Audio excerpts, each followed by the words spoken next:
Hey everybody, welcome back to the Divine's Finest. We are on episode 44, you guys, and we're going to talk about when he tells you that he wants to see where things go. Now, I'm sure a lot of you have heard of this, especially me when I was dating in my former years, especially throughout my 20s, okay?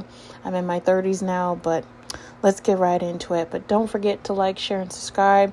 Also, be sure to check out my free journal if you're questioning where you stand. Like if you're in a friends with benefits situationship, hot and cold behavior, that's definitely going to help you out to see where you stand and how to go from there. And if you want to go deeper, check out my Decentering Men journal. All the links are below, okay?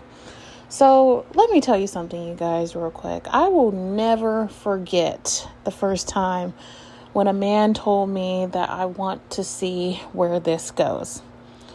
And of course, I didn't really think much of it when people think of, especially I was still anxiously preoccupied and all that stuff. So I'm not going to really think much of it. And, because at the same time, I was in a point in my life where I was like, well, I'm kind of wanting the same thing too. I kind of even though I knew what I wanted long term, which was marriage and things like that. But at the time being, I was just kind of like, well, I kind of want to see where things might go too. You know what I mean? But however, on a subconscious level, I was still kind of a little bit anxious, where I was just like, oh my God, this might go somewhere, or, oh, there might be hope. That's what my anxious brain did. Okay. But something in my body felt unsettled. And now after years of healing and doing so many readings for people, I've read for over 1,000. I've read over 1,000 people in my 5 years of doing tarot. If you guys already don't know me, before I had transitioned over to, podcasting full time, I've seen so many women where they're in similar situations where, they want to, where they receive, where they want to know where they stand. This person would tell them like, hey, where do I stand with this person? How do they feel? And of course they would get that red flag sentence, which is what I call it, which is, let's see where this goes.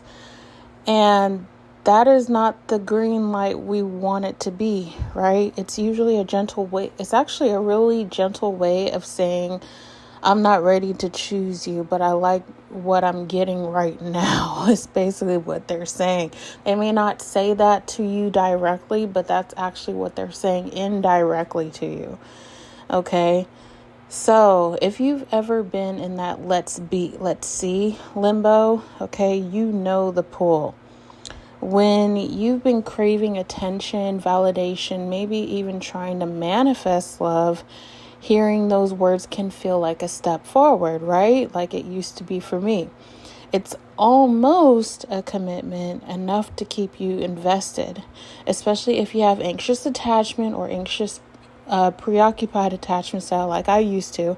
Okay, I'm actually more secure now. If you guys haven't already seen my results, I posted them maybe about a month ago on my community tab, but you can check them out there. Okay. Or you have been taught to prove your worth in relationships. You hear possibility instead of hesitation. And your nervous system basically goes like, maybe if I try harder, maybe if I love harder, if I want to wait a little longer, then he'll choose me. Okay. And law of assumption or law of attraction spaces or twin flame spaces in a lot of ways. Okay. They often romanticize culture and they feed into this, and they say, they could say things like persist, don't give up. Don't look at the 3D, just keep persisting, keep going, keep affirming, all these other things, right? And so meanwhile, you're actually tolerating breadcrumbs because you think that patience equals power. But waiting in limbo isn't empowerment.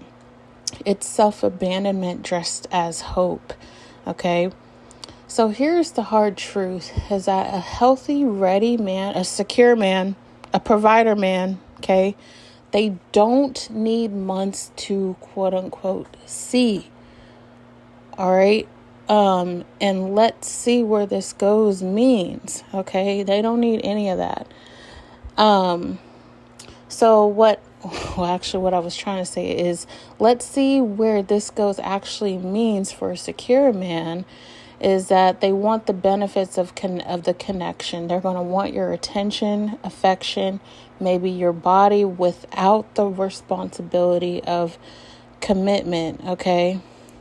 And oh my God, did I actually word this right? I meant like people who are the not the secure man, but I meant like people who actually say, let's see where this goes.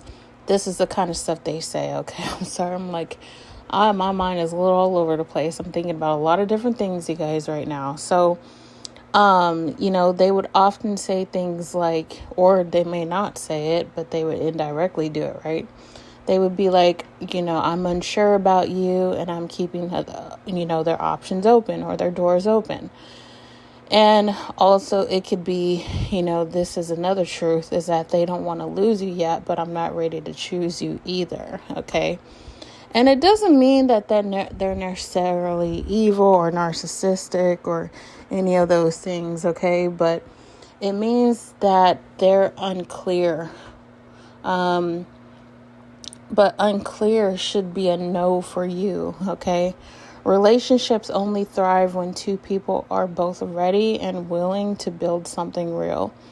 Someone who's truly serious will say things. So this is what the secure person says, okay? These are the things that they would say, something along the line. So they would say things like, I want to get to know you with the intention of building a relationship.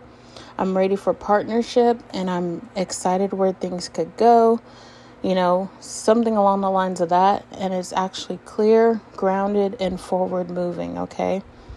So staying in the let's see territory quietly drains you. Okay. You end up walking on eggshells, trying to prove you're worthy of the upgrade from let's see to girlfriend. Okay. Your nervous system stays in low-grade fight or flight. I'm sure you guys have heard of that term, fight or flight, right? You're hyper-vigilant for signs of pulling away. And then you also may stop honoring your boundaries just to keep the connection alive. Oh, man, I used to do this a lot too, you guys. Okay, I don't do this stuff anymore, okay? Like, oh my gosh, if a guy starts making me feel any of these things, I freaking run. I don't even waste my time. And you should do the same, okay? And the saddest part is that you delay, when you do these things, even though sometimes it does go on a subconscious level, is that you delay meeting a partner who would actually choose you because your emotional space is already taken by someone who's undecided, aka someone who's avoidant, because secure people don't do these things. Avoidant people do. Okay. Just saying. So what do you do when someone says any of these things? So I want you to first pause and breathe. And I want you to ask yourself, are you okay with uncertainty right now? Or do you want to invest in someone who hasn't chosen you? And if the answer is no, it's time to speak up, okay? Or just leave the situation completely. I mean, I'm just saying. All right? You can actually say to yourself, I'm looking for clarity and intention. I'm not interested in casual seeing where things go. And if you're unsure, that's okay. But I'm not going to wait in limbo. So that's something that you could say along the lines to someone who, is like, that's showing that uncertainty to you. So it's not about being harsh, you guys. This is about protecting your time, your energy, and your heart. And that boundaries are not ultimatums. They're clarity, okay? And that's something I had to realize too. That's why I had to cut off people like Tess, Sari, Alan. Oh my God. Let's see. I'm glad that things didn't turn. I didn't get to tell you guys a story about Ricky and Andy. I have several more I've dealt with, that have given me these types of words or phrases, or they would show it in their actions. People that I briefly dated or even dated for quite a while and that were just a waste of my time. You know what I mean? And when I started setting boundaries for myself, that's when they actually disappeared, but I was actually glad they did, because I knew I wasn't going to be draining, my energy anymore. So, just be on the lookout for that. But, all in all, you guys, if this feels terrifying, it's probably because you've been taught that love is earned, okay? And a lot of times it comes from upbringing. And I've been saying this in a lot of my episodes I've done so far. And that if you just hold on long enough, that he'll eventually pick you. But healing and stepping into your feminine power means you stop auditioning for love. You know your worth. You create space for someone who's ready. You no longer translate half interest into destiny.